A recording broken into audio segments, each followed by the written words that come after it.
What happened on Fox News last Tuesday night will go down in television history as the moment America's most powerful conservative host met his match. Sean Hannity, the man who had dismantled political careers with a single question, the interviewer who had made seasoned politicians sweat and stammer, found himself utterly speechless for the first time in his 20-year career. Democratic Congresswoman Jasmine Crockett walked into that Fox News studio with a strategy no one anticipated. Everyone expected another typical Fox News takedown, a moderate Democrat torn apart by Hannity's aggressive questioning and calculated gotcha moments. Instead, they witnessed something extraordinary, a 42-year-old civil rights lawyer from Texas delivering a single, razor-sharp line that silenced the king of conservative media and sent shockwaves rippling across the political landscape.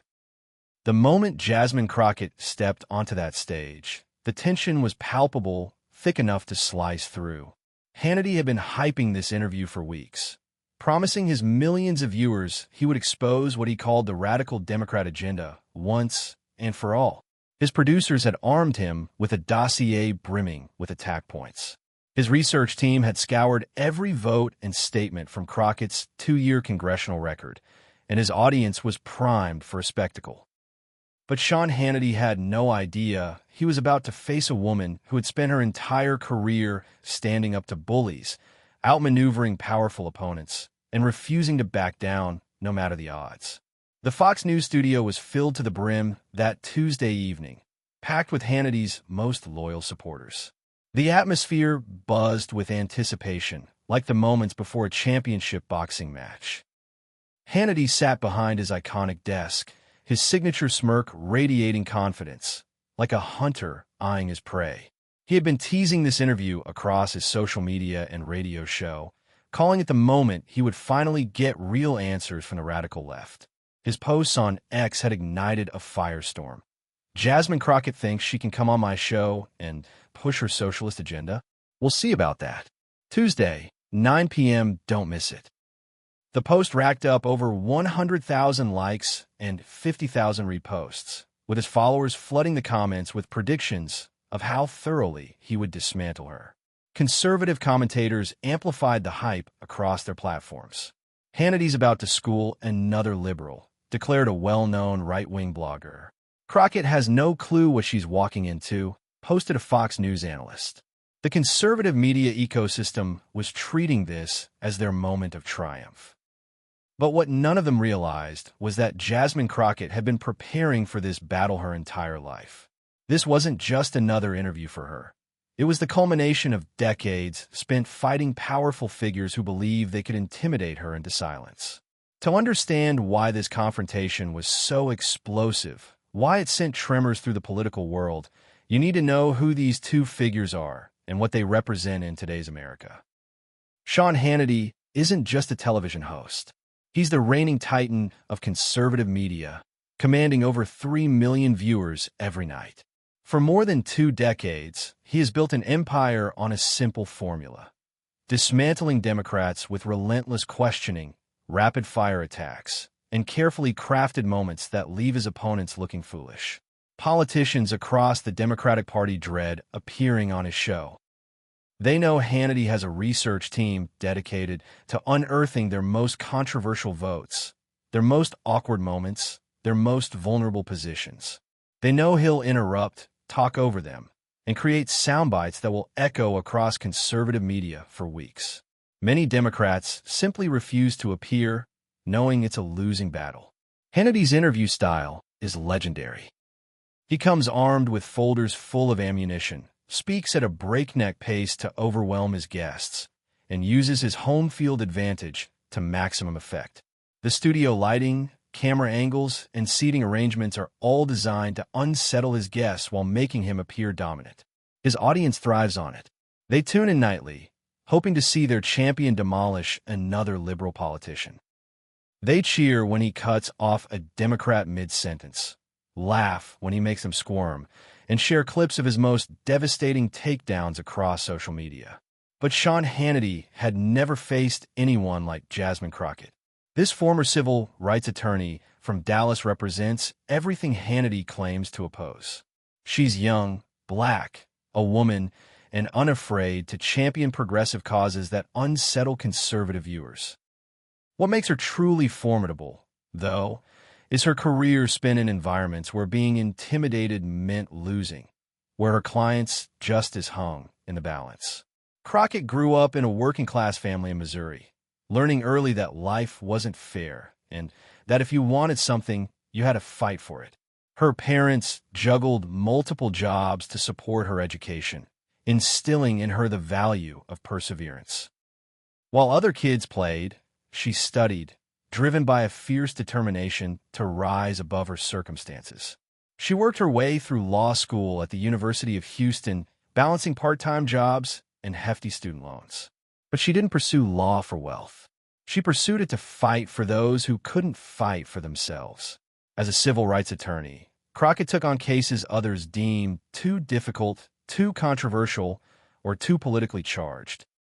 For 15 years before entering Congress, she stood in Texas courtrooms, facing some of the state's most powerful attorneys. She represented families discriminated against, workers cheated out of wages, and communities ignored by their government. She honed her ability to research opponents, uncover their weaknesses, and remain composed under pressure. When she ran for Congress, many dismissed her as just another progressive activist destined to be crushed by the political machine. But Crockett had learned something in those courtrooms that most politicians never grasp: how to prepare for a fight. She didn't just study policy. She studied her adversaries, their voting records, their donors, their public statements, their personal histories. She approached politics like a lawyer approaches a case. Leave nothing to chance, anticipate every attack, and always have a counterpunch ready. The contrast between these two figures couldn't have been starker. Hannity, ensconced in his multi-million-dollar studio, surrounded by American flags and conservative symbols, represented the entrenched power of conservative media. Crockett, a woman who had fought her way up from humble beginnings, who had spent her career defending the powerless against the powerful, who had never had the luxury of backing down. This interview was more than a clash between two individuals. It was a battle between two visions of America. Hannity embodied the old guard, the established order, the belief that certain people deserved deference simply because of their position.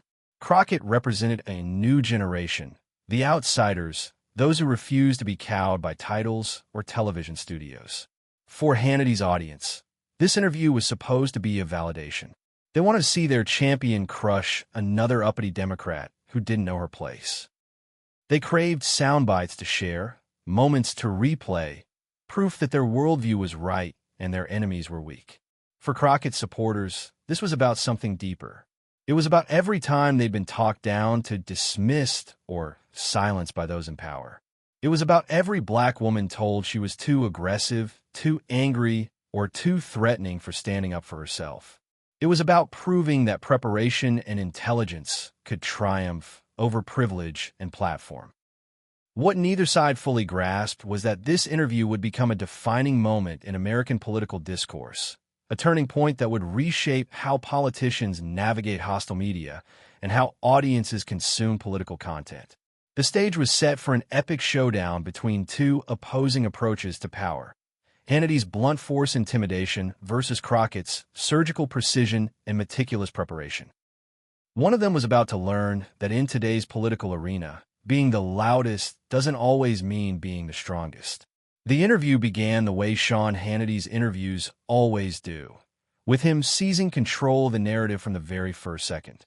The studio lights blazed down, casting stark shadows as the familiar Fox News theme music faded. Hannity looked directly into the camera, his predatory smile sharp enough to cut glass. "Good evening, and welcome to Hannity," he announced, his voice carrying that familiar edge of barely restrained aggression his audience adored. "I'm Sean Hannity, and tonight we have Democratic Congresswoman Jasmine Crockett here to finally answer some hard questions about her radical agenda." He turned to face Crockett, his body language screaming dominance. Leaning forward, shoulders squared, his folder of research prominently displayed on the desk like a weapon drawn for battle. The camera angle amplified his presence, making him appear larger, more imposing, while positioning Crockett slightly lower in the frame, a subtle tactic to diminish her. Congresswoman Crockett, he began, his tone dripping with the condescension that had made him a conservative icon. You've been in Congress for barely 2 years, and you're already pushing some of the most extreme policies we've seen in decades. You voted against border security, against supporting our brave police officers, against parents' rights in education. How do you justify standing against everything that makes America great? It was a classic Hannity opening, a barrage of accusations rolled into one question, designed to throw his guest on the defensive. Most politicians would have faltered, scrambling to address each charge, tangling themselves in explanations that would make them look weak. The studio audience, packed with Hannity's loyal supporters, murmured their approval, their anticipation palpable. But Jasmine Crockett didn't flinch. Instead, she did something that caught everyone off guard. She smiled. Not a nervous twitch or a forced politician's grin, but the calm, confident smile of someone who had anticipated this exact attack. "Sean," she said, her voice steady, measured, cutting through the tension like a blade, "I appreciate you having me on your show tonight. But before we continue, let's establish something important. Are we going to have an honest conversation about policy, or are we going to play the same tired games that have poisoned political discourse in this country?" The words landed like a quiet thunderclap. Hannity's confidence flickered, just for a moment, a subtle widening of his eyes, a slight tightening of his jaw. He wasn't used to guests challenging his framing right out of the gate. Usually, Democrats would stumble into his trap, trying to answer his loaded questions, but Crockett had just dismantled his entire premise. "I'm always honest, Congresswoman," Hannity shot back, trying to regain his footing, his voice carrying a hint of irritation. "That's why my audience trusts me. Now, about your voting record. Your audience trusts you?" Crockett interrupted smoothly, raising an eyebrow, her tone laced with just enough skepticism to unsettle him. "That's interesting, Sean, because I've been doing some research of my own, and what I found about your record of honesty is quite fascinating." The temperature in the studio seemed to drop 10 degrees. Hannity's staff, standing behind the cameras, exchanged nervous glances. This wasn't how these interviews were supposed to go. Guests answer questions, not ask them. Crockett reached down beside her chair and pulled out her own folder. A thick manila envelope that she placed deliberately on the desk between them. The symbolism was unmistakable. She had come armed for war, too. "Since you want to talk about voting records," she continued, her voice gaining strength, "let's talk about your record, Sean. Not as a politician, because you've never actually been elected to anything, but your record of statements on this very show."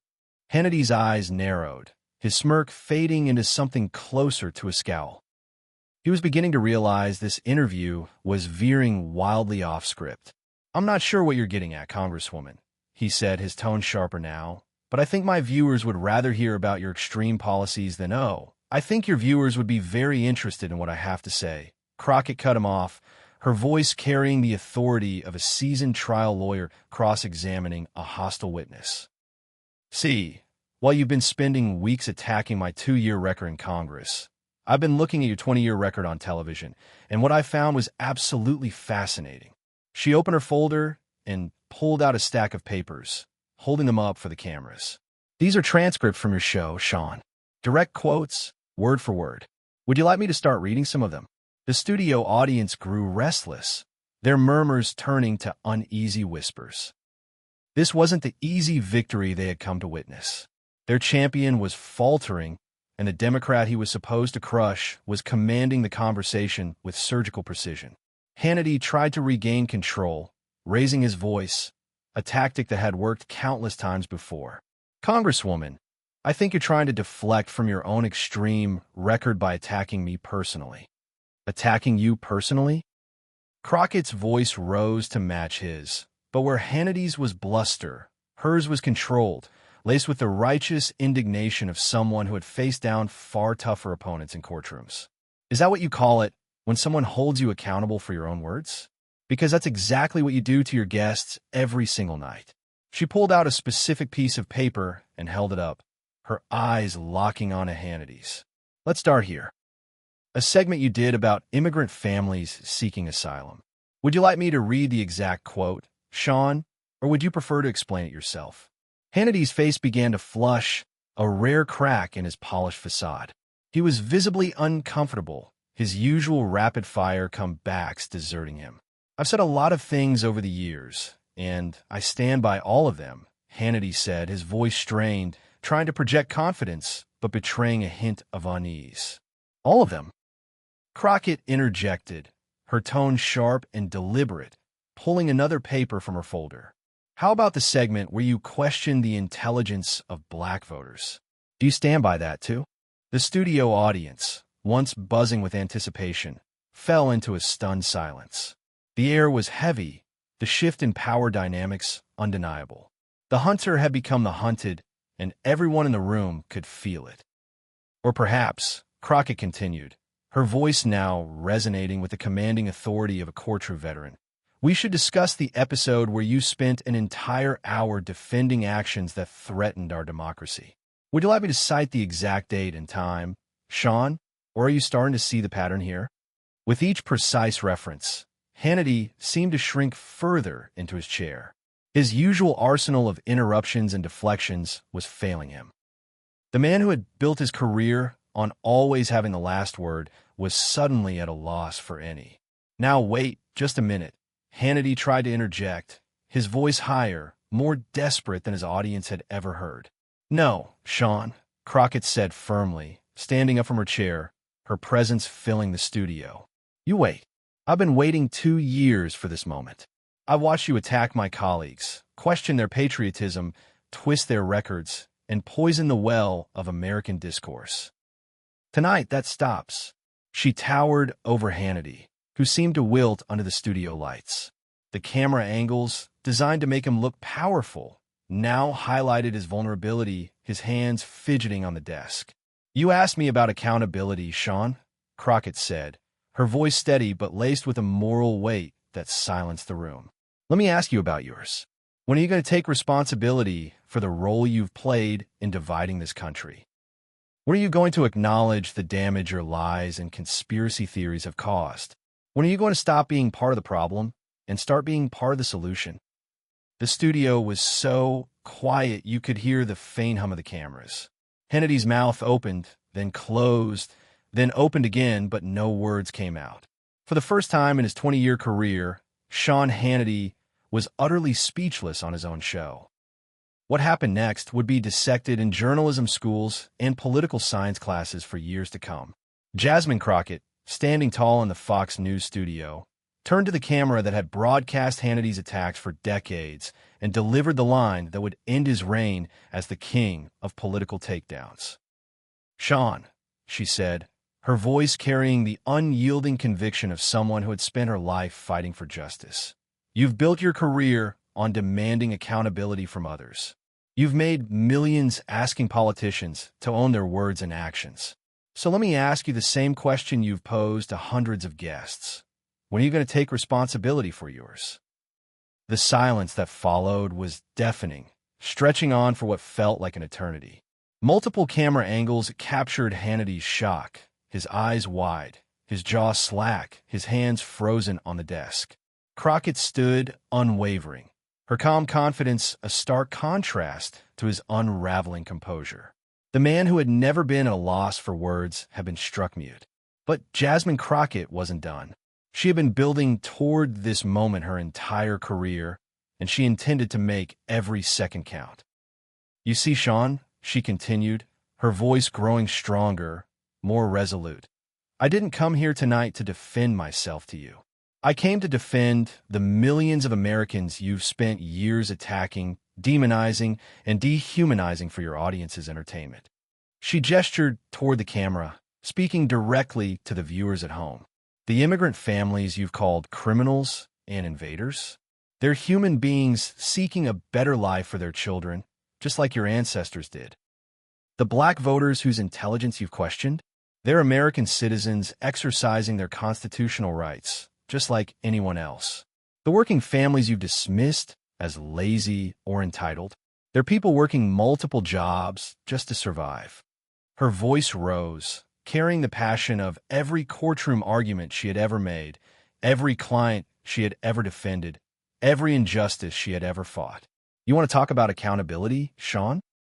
Let's talk about how you've used this platform, this public trust, to spread lies about elections. Let's talk about how you've encouraged your viewers to question the legitimacy of our democracy. Let's talk about how you've spent years dividing Americans, pitting us against each other, all for ratings and profit. Hannity tried to respond, his voice a weak croak. Now wait just a minute, You never what, Sean? Crockett shot back, her tone as sharp as a prosecutor's cross-examination. You never spread conspiracy theories? You never questioned election results without evidence? You never gave a platform to people spreading lies about voting machines and ballot harvesting? She pulled another document from her folder. I have the transcripts right here. Should I read them? Or do you want to explain them yourself? The audience sat in stunned silence. Many had never seen their hero look so diminished, so outmatched. The man they thought was invincible was being systematically dismantled by a woman half his age, armed with nothing but facts and preparation. But you know what, Sean? Crockett continued, her voice softening slightly, carrying a tone of disappointment rather than anger. The saddest part isn't even the lies you've told or the conspiracy theories you've spread. The saddest part is the missed opportunity. She sat back down, but her presence still dominated the room.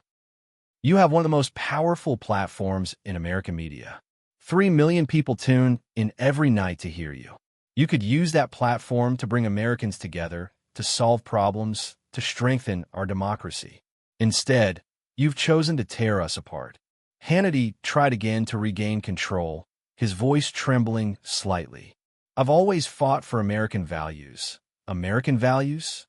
Crockett's eyebrows shot up, her tone incredulous. Let me tell you about American values, Sean. American values are about treating people with dignity and respect, regardless of their race, religion, or politics. They're about telling the truth, even when it's hard or unprofitable. They're about building bridges between communities, not burning them down for television ratings. She leaned forward, her eyes locking onto his with laser-like intensity. American values are about taking responsibility when you're wrong, apologizing when you've hurt people, and using your power to lift others up, not tear them down. Those are the values I learned growing up in Missouri, the values that drove me to become a civil rights attorney, and the values that guide me in Congress every single day. The cameras captured every detail of Hannity's humiliation. His face flushed red, his hands visibly shaking, sweat beading on his forehead despite the studio's air conditioning. The man who had built his career on making others squirm was now experiencing it firsthand, broadcast to millions. Crockett pressed on, her voice calm but commanding. You asked me about my voting record earlier, Sean. You want to know why I voted against those bills you mentioned? Because they were designed to divide us, not unite us. They were written to create fear, not solve problems. They were crafted to generate headlines for shows like yours, not to help American families. She pulled out her own folder of papers, flipping through them with practiced ease. The border security bill you mentioned, it would have separated more families, built more walls, and spent billions on solutions that don't work. The police funding bill? It lacked accountability measures, ignored community input, and sidestepped the systemic issues we all know exist. And as for parents' rights in education, she said with a slight, knowing smile, I absolutely support parents being involved in their kids' education. What I don't support is using that as an excuse to ban books, erase history, or target vulnerable students. Real parents' rights mean ensuring every child gets a quality education, not turning schools into battlegrounds. For every attack Hannity had prepared, Crockett had a detailed response, a nuanced position, and evidence to back it up. It was clear she hadn't just prepared for this interview. She had prepared for this moment her entire career. Every gotcha moment Hannity attempted was transformed into a teaching moment. Every attempt to regain control only highlighted how thoroughly he had lost it. So here's my challenge to you, Sean Hannity, Jasmine Crockett said, standing once more, her voice ringing with conviction. Instead of asking me to defend votes you've taken out of context, why don't you defend the damage you've done to American democracy? Instead of questioning my patriotism, why don't you explain how spreading lies about elections serves our country? Instead of attacking my character, why don't you take a long, hard look at your own? She gathered her papers, her movements deliberate, and turned to the camera one final time. To everyone watching at home, you deserve better than this. You deserve media that informs, not inflames. You deserve truth over ratings, leaders who fight for your future, not profit from your fears. She turned back to Hannity, who sat frozen, his face a mask of stunned disbelief. And Sean, the next time you want to ambush a member of Congress with gotcha questions and out-of-context attacks, maybe do your homework first. Some of us actually know how to fight back. With that, Jasmine Crockett walked toward the studio exit, her head held high, leaving Sean Hannity alone at his desk, speechless and defeated in front of his own audience. The silence lingered, heavy and electric, as the cameras panned to Hannity's stunned expression before cutting to a commercial break. The aftermath of Jasmine Crockett's appearance on Hannity was a political earthquake, shaking the foundations of American media and politics. Within seconds of the show's end, social media platforms erupted with a ferocity unseen since major election nights. The hashtag Crockett crushed Hannity trended on X within 15 minutes, soaring to the top spot not just in the United States but globally. The reaction's speed and intensity caught even veteran political observers off guard. The most viral moment was a 45-second clip capturing Crockett's triumph. Her piercing question, "When are you going to take responsibility for yours?" followed by Hannity's deafening silence, and her calm, powerful declaration, "Some of us actually know how to fight back." The clip amassed over 5 million views in its first hour, with numbers skyrocketing as news outlets and influencers shared it across platforms. Progressive corners of X exploded in celebration, with Queen Jasmine becoming a rallying cry. A tweet from a prominent activist, "Jasmine Crockett just did what we've all dreamed of for 20 years, shut Sean Hannity down for good," garnered over 800,000 likes and 300,000 reposts in 6 hours. But the reaction wasn't confined to the left. Even conservative commentators grudgingly acknowledged Crockett's dominance. A Republican strategist tweeted, "I disagree with Crockett's politics, but that was a masterclass in media strategy." Hannity got outplayed. Fox News faced an unprecedented crisis, with insiders leaking that network executives were livid with Hannity for being so unprepared. Behind-the-scenes reports described heated debates about how such a debacle happened on their flagship show. Mainstream media couldn't ignore the story. CNN devoted an hour-long special to the interview, with analysts calling it a watershed moment that redefined political television. MSNBC replayed the clips relentlessly, praising Crockett's preparation. Even Fox News' morning show struggled through an awkward segment, defending Hannity while admitting the interview got heated. By the next morning, Jasmine Crockett's congressional office was inundated. Her team reported over 10,000 phone calls, 50,000 emails, and countless social media messages in the first 24 hours. Every major network, newspaper, and podcast clamored for follow-up interviews. Democratic fundraising groups seized the moment, producing campaign ads featuring the interview's highlights with the tagline, "This is what fighters in Washington look like." The Democratic Congressional Campaign Committee recorded its largest single-day fundraising haul in over 2 years, driven by small donors. Crockett's own campaign raised $3.2 million in a week, with an average donation of $27, and 78% of contributions from first-time donors to her campaign, 45% from people new to political giving. Personal stories poured into Crockett's office, reflecting the interview's profound impact.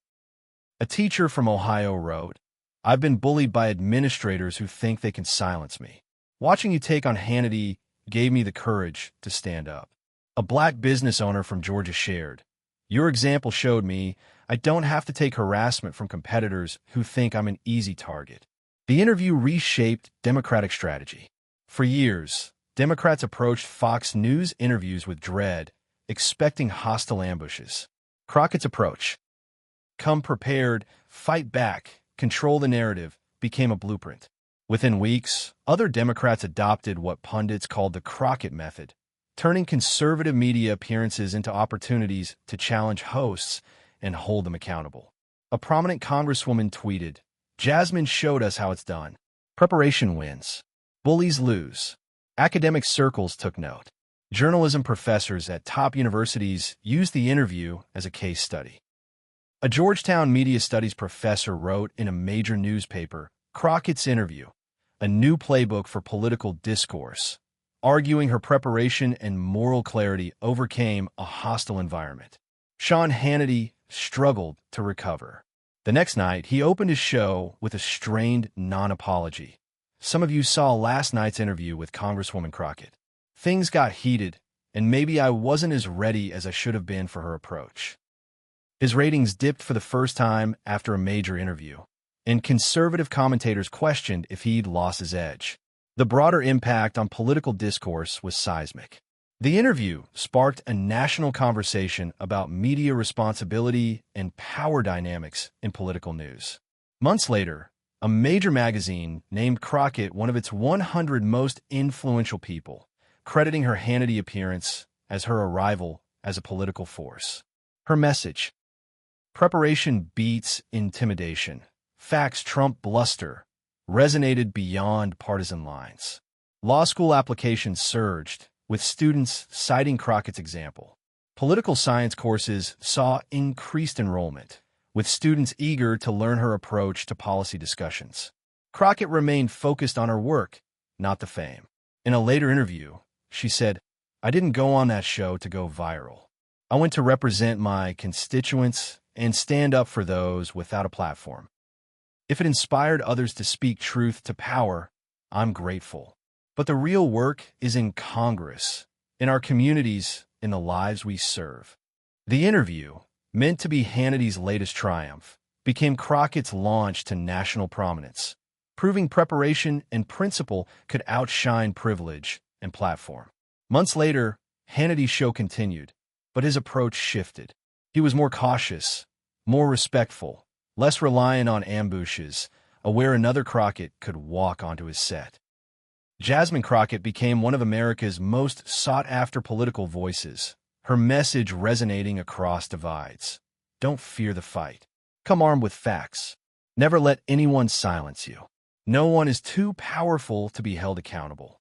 The story of a Texas civil rights lawyer walking into the lion's den and emerging as the lioness who tamed the king of conservative media will echo for generations. A reminder that in American politics, David can still slay Goliath if their aim is true.